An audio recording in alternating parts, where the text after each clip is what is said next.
This is the Nothing Phone 3, a smartphone that Nothing calls its first true flagship smartphone. But is it really? And would you be wrong for calling it that? Let's find out.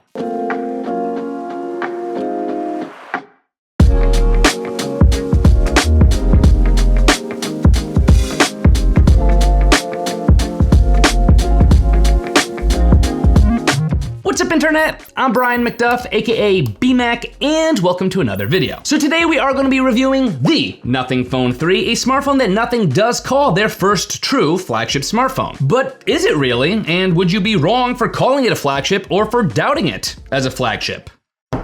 That is what we're going to find out. But before we get to that, I do need to give a huge thank you and shout out to Nothing for actually sending out a Phone 3 for me to be able to check out, use, and enjoy. So Nothing, thank you.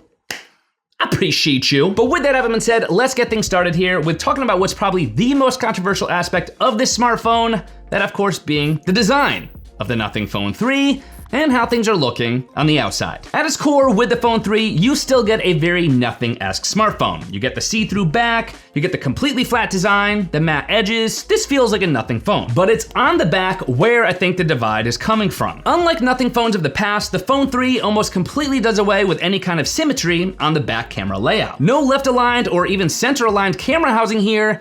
Things do feel somewhat randomly placed. Now, personally, I'm gonna be honest and say that I don't think this asymmetrical look is as big of a deal as it's seemingly being made out to be. The layout just really doesn't bother me, and I think a lot of that does have to do with the fact that we have a modular kind of aesthetic that we've all come to know Nothing devices by. In addition to that, you're getting your usual button placement, so you have your volume buttons on the left side, a power button and essential key on the right side, and of course your dual physical SIM port on the bottom alongside your USB-C port. About this USB-C port, however, it is only USB 2.0, not USB 3, which, if I'm being honest, doesn't really make a huge difference for me, but I know definitely could for some power users. I am not sure why it's USB 2, given how long USB 3 has been around, but that's what we have here. But besides that, the frame of the Phone 3 is composed of aluminum, while the back glass is gonna be Gorilla Glass Victus, while the front is gonna be Gorilla Glass 7i. And this time around, the IP rating on the Phone 3 was actually upgraded to IP68, making it dustproof and waterproof with submersion protection up to 1.5 meters of water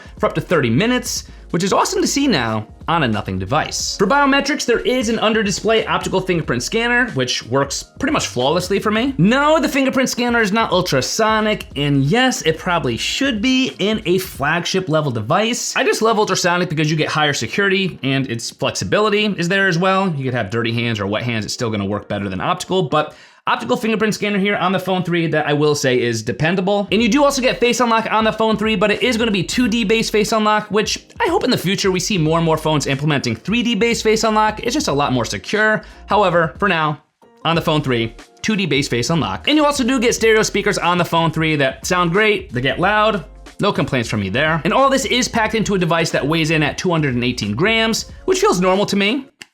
Definitely on par for a device of this size. In terms of colors, 2 different colors to choose from with the Nothing Phone 3. Those colors being a simple white or black color, both of which in true Nothing fashion look pretty sharp if you ask my opinion. And so overall, that asymmetrical design aside, I'm a fan of how the Nothing Phone 3 looks and feels.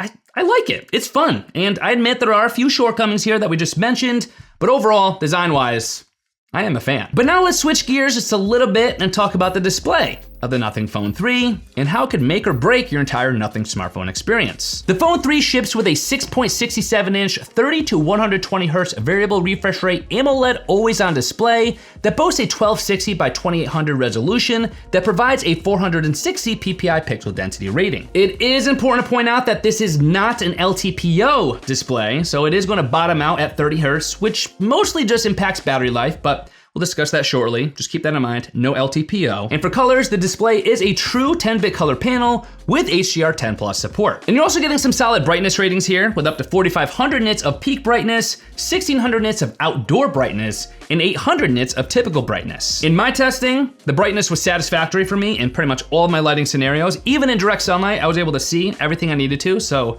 no complaints from me there. But I do want to quickly talk about PWM rates here. You do have a very high PWM rate of 2160 hertz on the Phone 3, although technically I think that was downgraded to around 960 Hz when you're using the display at lower brightness levels.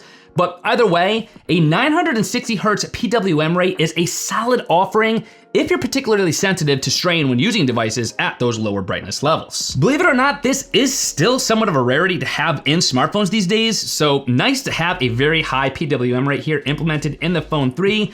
It's literally going to allow for an easier on the eyes experience. So if you're particularly prone to eye strain when using your display at lower brightness, you're gonna probably love the experience with the Phone 3. And in case you were wondering, because I always seem to get comments regarding this, yes, you do have a pre-applied plastic screen protector on the Phone 3, which is always a nice touch. So all in all, in case you couldn't tell, I'm very happy with the display experience on the Phone 3. It's beautiful, it's responsive, it just overall feels like a very premium display experience when I'm interacting with it. But now let's talk about one of my favorite categories, that of course being the cameras and the kind of photos and videos that you could expect to be able to take on the Phone 3. On the Phone 3, you are getting 3 rear-facing cameras and a front-facing selfie camera, all of which are gonna offer 50 megapixel resolution, so a fully 50 megapixel camera system here, with the main lens at f1.7 with OIS, a periscope tele lens at f2.7 with OIS, an ultra-wide lens at f2.2, plus the f2.2 selfie lens on the front. All complete with Nothing's new True Lens Engine 4.0 with autotone, night mode, macro mode, and action mode capabilities. For video, we are getting video recording capabilities up to 4K 60 frames per second, or slow motion 1080p video at 240 frames per second. And as you could probably see from the photo examples that I shot on the Phone 3,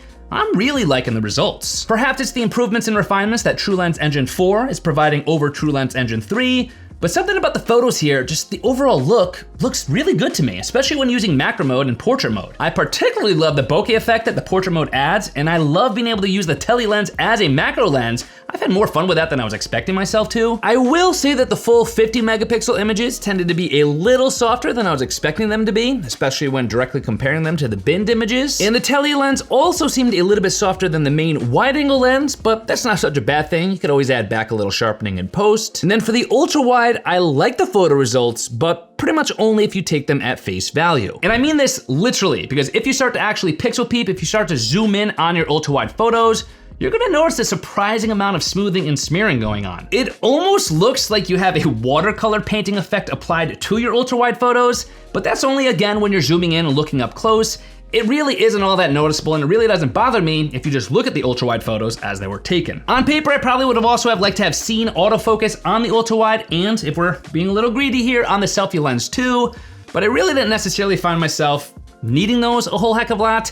It'd be nice to have, but I wouldn't consider an issue that neither of those lenses have autofocus. But back to videos for a second here, I thought videos looked really great. I was especially happy with the stabilization that the lenses could provide. When I was capturing video on either the main or the tele lenses, they almost looked like they were shot when I had the Phone 3 on a gimbal, even though I was just holding the phone handheld. So awesome stabilization and really solid video performance. The Nothing Phone 3 might not be the most jaw-dropping camera system experience that I've ever experienced on a smartphone, but there's something here that I really like. It seems to deliver a natural and yet balanced HDR kind of look that seems to be a result that I'm pretty drawn to. I'm liking it. But it's safe to assume that a lot of that is possible because of the performance power on the Nothing Phone 3. So what does this phone have on the inside that's making it the capable device that it is? Somewhat surprisingly here, Nothing did choose to incorporate the Snapdragon 8S Gen 4 chipset instead of something else, like the Snapdragon 8 Elite. Still, the Snapdragon 8S Gen 4 is a very solid chip, even if it doesn't quite match the raw performance of the top-tier Snapdragon 8 Elite. Some people seem to consider the Snapdragon 8S Gen 4 to be a mid-tier chipset, which I don't think is entirely accurate. If anything, it's a lower-end flagship chipset. But I can't call it mid-tier. It's too powerful to consider it that, in my opinion. It provides powerful performance and a huge upgrade over the Phone 2, which allows it to make the Phone 3 a very capable device, although maybe with just raw performance power that is just slightly behind other current flagships. You're also getting a choice of either 12 gigs of RAM with a 256 gig storage option, or 16 gigs of RAM with a 512 gig storage option, both of which do offer that additional RAM booster feature built in. I've personally been testing out the 16/512 model, and honestly, I find it more than suitable for my everyday task needs. Gaming, photo and video editing, multitasking, all of that performed pretty much flawlessly for me on the Phone 3, and I did not feel the least bit held back by its configuration at all. You're also getting support for Wi-Fi 7 and Bluetooth 6 here, alongside support for the SBC, AAC, LDAC, and LDHC audio codecs. You know, I love to see those LDAC and LDHC audio codecs supported here. It's pretty much a must-have for me in my book these days. I need at least one of those to be supported, preferably LDAC.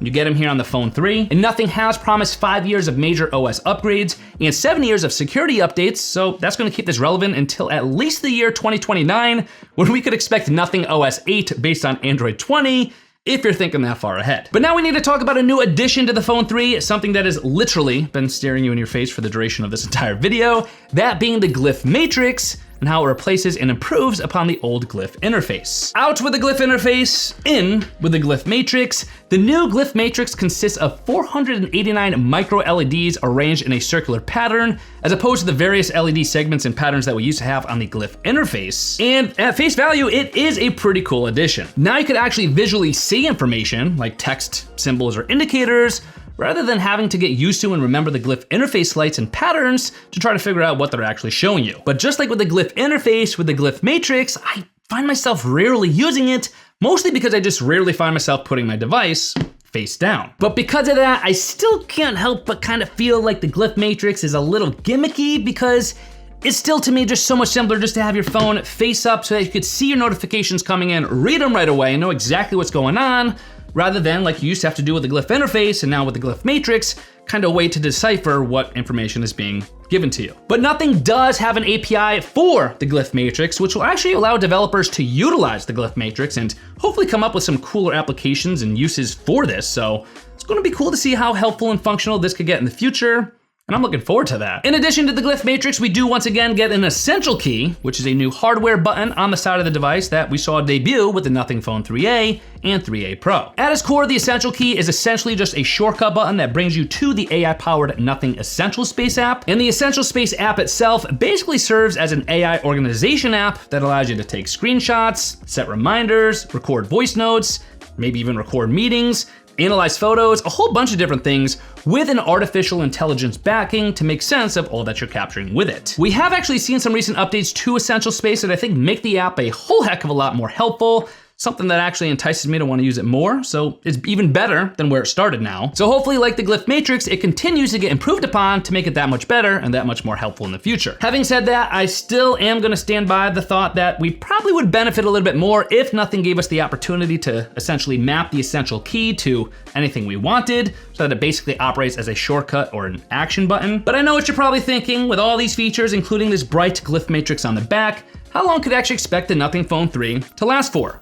What's the battery life looking like on this Nothing smartphone? The international version of the Phone 3 is packing a 5,150 milliampere hour battery, a battery just shy of being 10% larger than the battery in the Phone 2. And with your typical usage of the device, which for my purposes usually includes a mix of some casual gaming, some reading, some social media scrolling, and of course some YouTube video watching, with all that taken into consideration, I would say with that level of usage, a good ballpark figure is that you're probably gonna get a max screen on time of around 8 hours, give or take, of course. I think that's pretty solid for a device with a 120 Hz refresh rate display with all the other features that we've already talked about. But when it comes time to recharge the Phone 3, it does support up to 65 watts of power delivery wire charging and up to 15 watts of wireless charging, plus the ability to reverse wire charge your other devices at 7.5 watts or reverse wireless charge your other devices at 5 watts. In terms of charging times, I found that I could pretty consistently rely upon a 0 to 50% charge taking place in